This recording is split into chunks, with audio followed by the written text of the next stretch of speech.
My name is Imani Cole, and I'm 34. 12 days ago I had a daughter. Her name is Maya, light as a ribbon and fierce as morning. We live in Savannah, Georgia, where the air carries salt and the streets remember everything. At night the ceiling fan clicks in a soft circle, the warmer hums, and those small sounds keep me company when sleep pretends it forgot my address. The delivery wasn't dramatic, only stubborn. Nurses coached, I obeyed, time stretched. When they placed Maya on my chest, the world stopped sounding like machines and started sounding like breathing. Since then the days have run together in warm, blurry threads. Feedings, folded cloth, the slow heroism of getting through an afternoon. I count her fingers more than I should. Not because I doubt them, but because the counting calms the part of me that feels newly breakable. Darren, my husband, moves around our place with careful manners, as if the furniture belongs to a friend. He brings a glass of water without being asked. He stacks dishes in uneven towers. He presses a quick kiss to my temple and calls it good night. He tells me the office is demanding now, which is a neat word that fits in a text bubble.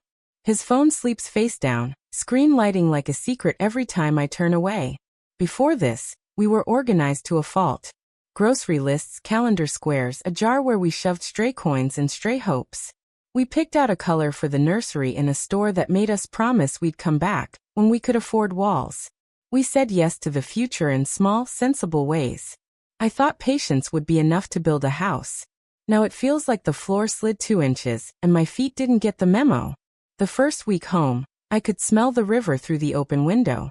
I held Maya against me and counted the shallow dips in her breath, memorizing her like a song that must be learned by ear. When the house was quiet, I practiced standing without waking every ache. You're safe, I told myself, and sometimes the words stayed long enough to do their job. Darren is kind with objects. He changes a bulb, wipes a counter, drapes a blanket over my shoulders when I doze upright. His kindness for people, me specifically, arrives at a distance, like a broadcast from another room. If I ask, "Are you all right?" he says, "Of course," with a smile that stops short of his eyes. He says busy season, as if seasons obey declarations. One evening he mentions running into someone from high school. He says it the way you mention a traffic light, casual and harmless. I'm burping Maya and watching the steam lift from the pasta water and vanish. And it occurs to me how many things disappear politely, heat, patience, small bravery, before anyone admits they're gone. He takes his plate to the sink and thanks me as if I've cooked, though I've only managed toast plus faith. The apartment learns new noises. The faucet tick I still haven't fixed. The soft snap of the stroller folding. The quick chirp from Darren's group chat. Some name with emojis that reads like a joke I'm not invited to understand. When it buzzes, he quiets it with his thumb. A move performed so often it looks like routine rather than caution. Sometimes he steps into the hallway to hear a voice note. That low murmur people use when they are trading truths they don't plan to keep. I tell myself stories. It's the project load. It's first-time father nerves he doesn't know how to name. It's my body learning how to be a body again, and I'm impatient with the lesson. I stack these explanations one atop another until they resemble a wall, and call the wall shelter. The 10th night, Maya sleeps for 3 hours. Victory. My body forgets what to do with quiet. I lie on my side and stare at the faint hairline crack on the ceiling where 2 lines meet like old friends. Darren sits on the couch with his screen turned down to a dim square of moon. He types, pauses, deletes. The fan clicks. Somewhere outside a motorcycle passes with a sound like regret. I want to say, put it down and look at me, but my voice doesn't trust itself to cross the room without breaking. I wait for affection to arrive on its own. It doesn't. The next afternoon, the kettle is almost boiling when a short burst of laughter leaks from his phone. The kind of laugh people send when they think the joke is safe. Then a voice note blinks awake and dies before a word forms. Just tone. Sly amused. Darren appears from the bathroom with a towel slung around his shoulders, water bright on his skin. He slides the device into his pocket with a soft, practiced motion, shakes his head and smiles. Spam, he says, as if spam comes in familiar voices. I stir honey into my cup, nodding as though the world produces sweet, harmless coincidences exactly when we need them. Maya sighs from her bassinet, a small boat in a large sea. Sunlight lies pale across the counter. The air feels thin, like a sheet that barely covers your ankles. He is thoughtful that evening. Stacks diapers within reach, sets a night light in the hallway, makes sure my phone is charging. He asks if I want anything when he runs out for milk and returns with my favorite crackers. The bag rustles with effort. I feel grateful and uneasy at the same time, like someone who's been handed flowers in a room that smells like smoke. When I bathe Maya, I trace circles on her back and count, 1 to 10, and start again. Numbers promise order. Order pretends to be comfort. I listen for Darren's footsteps and instead hear a message buzz, then another. My name does not live in those sounds. I tell myself that not everything is about me. True. But a marriage is a circle, not a row of separate chairs. I try on calm. It fits badly. I try silence. It fits too well. Before bed, I pass the framed wedding photo on the bookshelf. We look young enough to rent joy by the hour and return it in good condition. My bouquet is a bright decision in my hands. Darren's face, then, holds a steadiness I trusted like weather. Now, a different weather has moved in and refuses to announce itself. On the 11th night, Maya's breath hitches and smooths out. I press a fingertip to her palm, and she closes around me with a strength that startles. I realize I have spent days apologizing to the air, for my hair, for the dishes, for the quiet voice I use because I'm afraid of scaring away tenderness. I realize no one has asked for those apologies out loud. The asking happens in the space between words, where shame likes to build a nest. Darren returns to the couch, opens his phone, and lowers the brightness until his face becomes a silhouette holding a glow. I watch the outline of his jaw move, type stop, read, smile. I could say, "Who is it?" And he would say, "Work." I could say, "Turn it off." He would say, "In a minute." Our dialogue has become a hallway of polite doors. I tuck a blanket around Maya and study the weak seam of light under the window shade. The city isn't sleeping, it's resting with one eye open. I think about the way tides withdraw to gather themselves. How retreat is not surrender but preparation. The thought steadies me. It is small, but it gives my heart something to hold besides dread. When the phone buzzes again, I don't flinch. I breathe into the count of 4 and out to the count of 4. The way the nurse taught me when the room felt too bright. I look at the hairline crack on the ceiling, and imagine it as a river meeting another river. I decide that tomorrow I will learn how to stand without asking the floor for permission. I do not know yet what that will require. Only that I'm tired of answering to a silence that walks around on 2 legs. Maya murmurs a soft complaint, and settles. I kiss the warm spot at her temple, and let my lips rest there a heartbeat longer than habit. Outside, a late boat hums on the river, a low, steady sound like certainty. Inside, the room gathers itself into quiet, patient and heavy as low tide. I do not sleep, but I stop bracing. I hold my daughter, I hold the thought, I hold myself. And for the first time since bringing her home, I feel the floor agree to meet my feet. Morning arrives slow, like a reluctant guest. The blinds leak a pale light across the room, and Maya stirs in her bassinet, making those soft, newborn sounds that sit between sigh and whimper. Darren's already gone. His side of the bed is smooth, untouched, as if sleep didn't dare visit there. The kettle hums. I pour water over instant coffee, the cheap kind that promises strength but gives only bitterness. The phone buzzes once, bank alert, nothing else. Still, I stare at it longer than I should, expecting something I can't name. Habit, maybe. Hope, maybe. The need to know I still exist somewhere inside a message. When Darren comes home that night, he smells of office air and someone else's perfume. Light floral, barely there, but real. He says traffic was bad, kisses Maya's forehead, and scrolls through his phone before I can answer. I nod. The rhythm of pretense is familiar now, almost comforting. We talk about diapers, about bills, about weather. Everything but us. It happens 3 days later. He's in the shower, the water's running hard, loud enough to blur the sound of my breathing. His phone lights up on the counter, one of those voice notes again. I don't mean to touch it, but my hand moves like it's remembering an instruction my mind never gave. I tap play. At first, laughter. Then a woman's voice, low, teasing. Claire. I recognize it before he says her name. She asks if he's still playing house with me, Says something about how fast beauty fades after the baby. Then silence. The kind of silence that fills your ears until your pulse becomes the only sound left. I don't finish listening. I can't. My fingers tremble as I set the phone back, the exact angle it was. My reflection in the dark screen looks like someone halfway erased. The shower cuts off. I step away, pick up a towel, pretend to fix Maya's blanket. My heart beats in the wrong rhythm, wild and shallow. When he walks out, he talks about grocery lists, like nothing in the world has changed. Maybe for him, nothing has. For me, everything rearranges itself in one cruel instant. That night, I lie beside him while he scrolls. The glow from the screen paints his face in blue and white flashes, like stormlight through blinds. I close my eyes. My body knows the shape of pain better than rest. He falls asleep quickly, one hand over his phone as if guarding it. I stay awake, watching the shadows crawl across the ceiling until morning. I tell no one.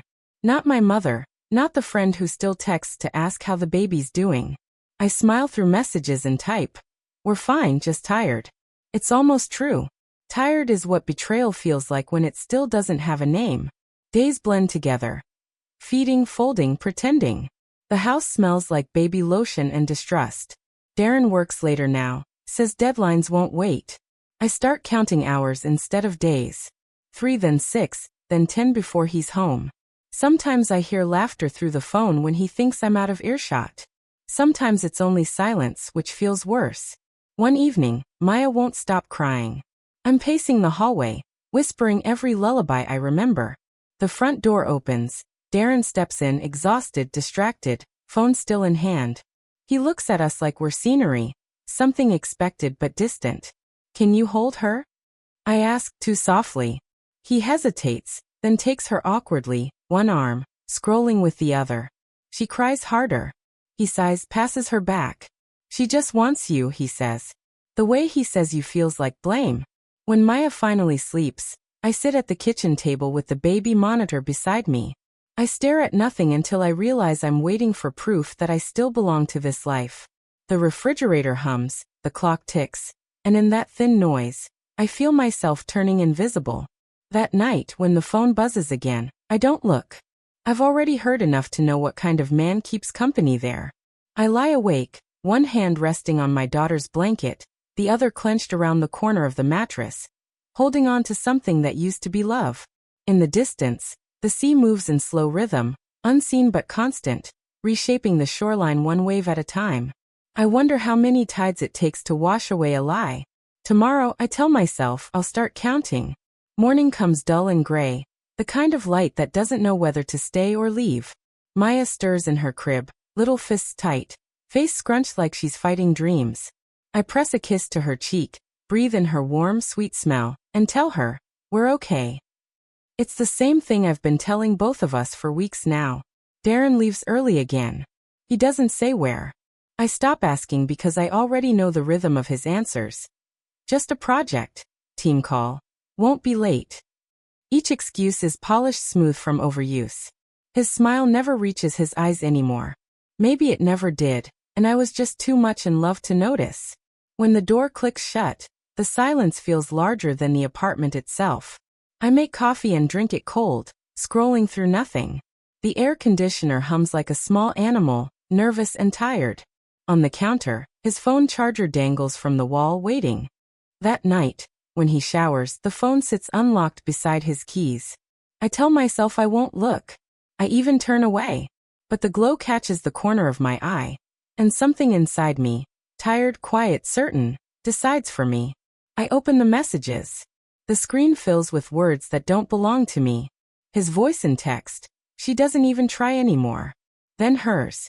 You deserve better than a woman who let herself go. And his reply, it's not even about her. I just feel trapped. I keep reading even when my throat tightens. She cries all the time, he wrote. Even when she says she's fine. Then a laughing emoji from Claire. That tiny, yellow face feels crueler than any sentence. The phone trembles in my hands before I realize it's me who's shaking. I scroll further, voice notes, more laughter, more of his easy betrayal. No pictures, no proof that anyone else would find shocking. But every word feels like a fingerprint on my skin. When the water stops, I close everything fast, set the phone down exactly where it was. My heart beats so hard I think he'll hear it through the door. He steps out, towel around his waist, humming to himself. "You okay?" he asks, and his tone sounds almost kind. I nod, because the truth would take too long to say. That night, I lie beside him and stare at the ceiling. His breathing evens out. I reach for my phone and open the camera, not to take a picture, but to use the light as a mirror. My face looks older than it should. Not ruined. Just used up by love. I whisper to myself, remember this. Not the pain, but the moment it turned into clarity. Over the next few days, I play the role. Soft voice, careful smile, quiet wife. But inside, something rearranges. I start saving things, screenshots, small notes, dates and times. I'm not planning revenge. I just need the truth written down, so later I won't let him rewrite it. Darren doesn't notice. He's too busy being tired. He leaves early, comes home later. His phone is always near, his eyes always somewhere else. At night, when I rock Maya, I tell her stories that don't exist yet. Stories about strong women who don't stay where they aren't seen. She sleeps through most of them, but I think her small body still listens. One morning, he forgets to silence his phone. A message pops up before I can look away. Tomorrow at the same place.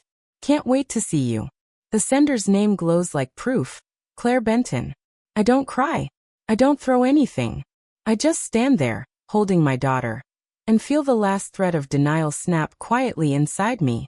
When he comes home that evening, I set dinner on the table, the same as always. He talks about the office, the heat, the new project. I nod and smile. Inside, I'm already somewhere else. Later, when Maya's asleep and the dishes are done, I sit on the edge of the bed and say, "Darren, how long have you been seeing her?" The words drop into the room like stones into still water. His face goes blank for half a heartbeat, just enough. Then comes the show, surprise, confusion, denial. "What are you talking about? You're imagining things." I don't blink. "Claire.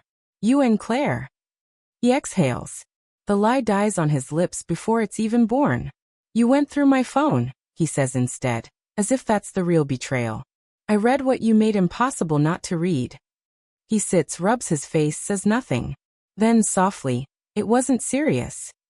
That sentence tastes like rust in the air. When I don't answer, he keeps going. "You changed, Imani. After the baby. I don't know, you stopped being you." I almost laugh. The sound that escapes me isn't laughter, not really. "I stopped being what you needed me to be," I say. He shrugs, the smallest gesture, and I realize that whatever love lived here has already moved out. I stand. "I want a divorce." The words come calm, final, the way a door closes when it's been waiting too long to shut. His mouth opens, but no sound follows. I don't wait for one. I walk to Maya's crib, lift her carefully into my arms and whisper, "We're going to be okay." For the first time, the words feel real. Darren doesn't stop me. He just watches as I pack a small bag, his silence louder than any plea. Outside, the night smells like salt and rain. I buckle Maya into her car seat and drive toward the ocean, the only place that feels wide enough for what comes next. The apartment I find isn't much. One room with uneven floors and a view of the docks. The paint peels around the windows, and the air smells faintly of salt and rust. But when I step inside with Maya on my hip, the space feels like something I haven't felt in months, mine. My mother helps me move in, no questions asked. She drives down from Atlanta, fills the fridge, folds baby clothes, kisses my forehead like I'm still her child. "You just breathe," she tells me. "The rest will come." For the first week, that's all I do, breathe, feed, rest, repeat. The nights are long, but not unbearable. I wake to the ocean's low hum, and let it rock me back to calm. Sometimes I cry quietly while Maya sleeps beside me. Not because I miss Darren, but because I miss the version of myself that believed in him. I start walking to the shore every morning. Maya bundled in her stroller, the breeze heavy with seaweed and coffee from the pier cafe. Watching the horizon becomes my new habit. It teaches me patience. How water takes its time turning rage into rhythm. The landlord's name is Mr. Lambert, An older man who lives upstairs and smells faintly of pipe smoke. One afternoon, he knocks on my door holding a bag of tools. The faucet leaks, he says, though I never complained. I'll send Aaron to fix it. That's how I meet him, Aaron Whitaker, the neighbor from across the hall. He's tall, quiet, with sleeves rolled up and eyes the color of morning after rain. He carries himself like someone used to repairing more than just walls. When he kneels under the sink, Maya stares at him with wide eyes. He grins softly. "Hey, little one," he says, his voice easy, careful. She coos, and for the first time in weeks, I laugh without meaning to. "You new here?" he asks when he's done. 3 days. He nods. "Takes about a week for the salt to get in your skin. After that, you'll never want to leave." That night, when Maya finally sleeps, I think about his words. Maybe he's right. Maybe staying near the sea will teach me how to stand again. Days turn into weeks. I find a part-time job doing bookkeeping for a small shop downtown. My mother watches Maya while I work. I walk there every morning through streets lined with magnolias, breathing in their thick, sweet scent. Every step feels like proof that I can rebuild something from what's left. Aaron Whitaker starts stopping by sometimes, to check the pipes, or the lock, or the light outside my door. He always finds a reason. I don't mind. We talk about simple things. The weather, the noise from the port, the best place for coffee that doesn't taste like salt water. There's no flirting, no rush, just the quiet ease of two people learning how to exist side by side. One evening, he knocks holding a jar of homemade lemonade. "You looked tired earlier," he says. "Figured you could use something cold." We sit on the small porch, Maya asleep inside, the sound of waves threading through the silence. He tells me he used to work on boats before settling here, that he likes the way the sea reminds him not everything broken stays that way. I tell him I moved here to start over. He doesn't ask from what. He just listens. When he leaves, the porch feels less empty. Inside, I rock Maya and whisper, "We're getting there." By the time summer arrives, the air grows heavy with heat and jasmine. My skin darkens, my laugh returns, and my reflection starts to look like someone I almost remember. The woman who cried in silence is still here, but she's learning to share space with someone stronger. One afternoon, as I'm hanging laundry on the porch rail, Darren calls for the first time in months. The number flashes across the screen, familiar and strange. My stomach tightens, but my hand stays steady. I answer, out of habit more than hope. His voice is soft, almost gentle. "How's Maya?" "She's fine." "You sound different," he says. "I am." He pauses, maybe expecting a door to open. But there's nothing left for him to walk through. "I was thinking," he starts, "maybe we could talk sometime." "About what?" I ask. "Us." I glance at the sea beyond the window. Its steady pull and release. "There is no us, Darren." He exhales, maybe surprised by how calm I sound. "You don't have to be so cold," he says. "I'm not cold," I reply. "I'm healed."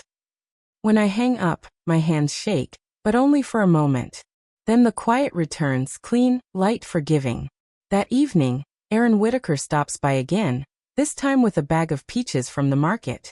"They look too good to eat alone," he says. We share them on the porch as the sky turns gold. Juice drips down my wrist, and he hands me a napkin without saying a word. For the first time in a long while, I don't feel like someone surviving. I feel like someone living. Summer softens into something slower.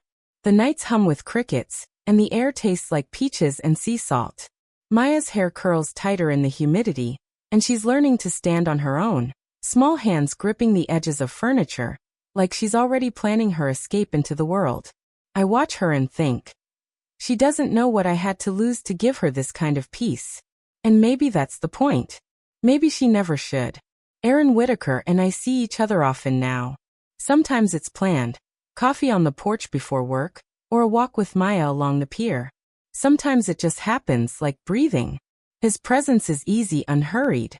He never reaches for me, never asks for more than I can give. He just stays near enough to remind me I'm not alone. One evening, the power goes out. The whole building folds into darkness, and the sea wind pushes through the windows. Maya sleeps soundly, unbothered. I light a candle and sit on the floor, the wax scent mixing with salt air. There's a knock. Aaron Whitaker stands in the doorway holding a flashlight. Thought you might need this, he says, smiling. I was doing fine, I lie. He glances at the candle, at my shadow stretched across the wall. You don't have to be fine all the time, you know. He sits on the floor beside me. For a long moment, we don't speak. The silence feels comfortable, like something we both earned. Then he tells me about his late sister. How she used to collect seashells and believe everyone carried a secret. His voice dips low when he talks about her laughter. And I see the shape of his own grief, quiet but alive. It's strange, how hearing someone else's pain makes your own feel less sharp. When the lights flicker back, he gets up, brushes the dust from his jeans and says, You ever need anything, even just company, knock on my door. I nod, because words would make it heavier than it needs to be. After he leaves, I sit there for a long while, watching the flame tremble, feeling something in me shift. It isn't love yet. It's trust. The slow kind, the one that takes root quietly. Weeks pass. I start taking small risks again. Wearing lipstick, cooking something just for myself, opening the curtains wider in the mornings. I'm not performing for anyone. I'm reminding myself what light looks like. One Saturday, Aaron Whitaker offers to fix the broken porch railing. Maya sits nearby, babbling to her toys, while I hand him nails and hold the wood steady. The afternoon sun glows on his arms, sweat tracing the edge of his wrist. He catches me looking once, but doesn't say anything. Just smiles, faint and knowing. When the railing is done, he stands back, proud. Safe again, he says. Was it ever really unsafe? I ask. He tilts his head. You tell me. Later, after he leaves, I run my hand over the new wood. It's smooth, steady. The kind of simple repair that holds more meaning than it should.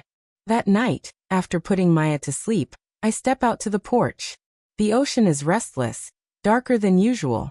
I think about Darren, how his silence used to fill every room, how I let it convince me that love was supposed to hurt quietly. I realize I haven't thought about him in days. That's how healing works. It doesn't announce itself, it just starts living where pain used to be. Aaron Whitaker appears in the doorway, hands in his pockets. You're up late, he says. Couldn't sleep. He nods, joins me at the railing. The air is cool now, the waves steady. We talk about nothing important. Music, recipes, the stubborn seagull that keeps stealing fries from the cafe near the dock. Then a pause. The kind that feels deliberate. He looks at me and says, You've got that look. What look? The one people get when they finally remember who they are. The words hit somewhere deep. I don't answer. I just look out at the water, the reflection of moonlight on the waves, and let the quiet say everything for me. When he leaves, he doesn't ask for anything. He just says, Good night, Imani. And his voice carries warmth that lingers long after the door closes. Inside, I check on Maya. Her tiny hand is curled around her blanket, her breath steady. I whisper, You're safe, though I think I'm saying it for both of us. For the first time in a long time, I sleep without dreaming of the past.